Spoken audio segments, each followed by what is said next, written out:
Hello, আসসালামু আলাইকুম। আমি লাবিবা তাহসিন চলে আসলাম নতুন আরেকটি ভিডিও নিয়ে। কই মাছের ভুনা। কার কার পছন্দ কই মাছ?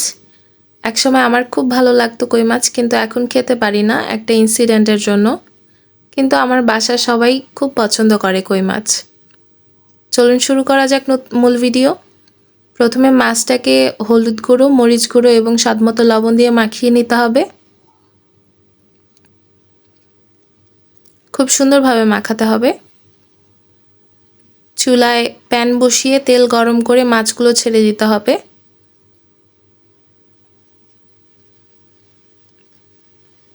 মাছগুলো খুব সুন্দরভাবে এপিট ওপিট করে লাল লাল করে ভেজে নিতে হবে। ভাজা হয়ে গেলে আমরা মাছগুলো তুলে নিব।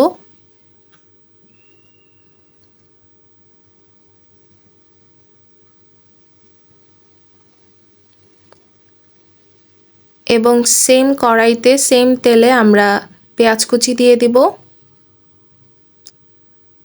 পেঁয়াজটা যখন ভাজা হয়ে যাবে তখন আমরা একটা পেস্ট অ্যাড করব। হলুদ গুঁড়ো, মরিচ গুঁড়ো এবং জিরা গুঁড়ো সাথে স্বাদমতো লবণ দিয়ে আমরা পেস্টটা তৈরি করব। পেঁয়াজটা ভালো মতো ভাজা হোক, তারপরে আমরা সেই পেস্টটা অ্যাড করব।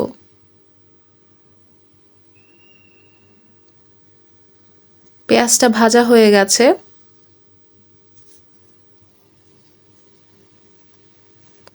আমরা এখন পেস্ট অ্যাড করব। পেস্ট অ্যাড করার পর আমরা মশলাটাকে খুব ভালো মতো কষাবো। কষানোর পরে আমরা মশলায় পানি দিয়ে দিব।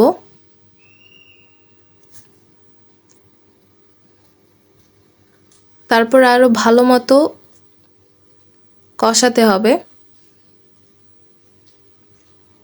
কষানো হলে আমরা মাছগুলো অ্যাড করে দেব। তারপর ঢাকনা দিয়ে ঢেকে দিব। রান্নাটা যখন হয়ে আসবে তখন আমরা ধনিয়া পাতা দিয়ে রান্নাটা শেষ করব। Thank you.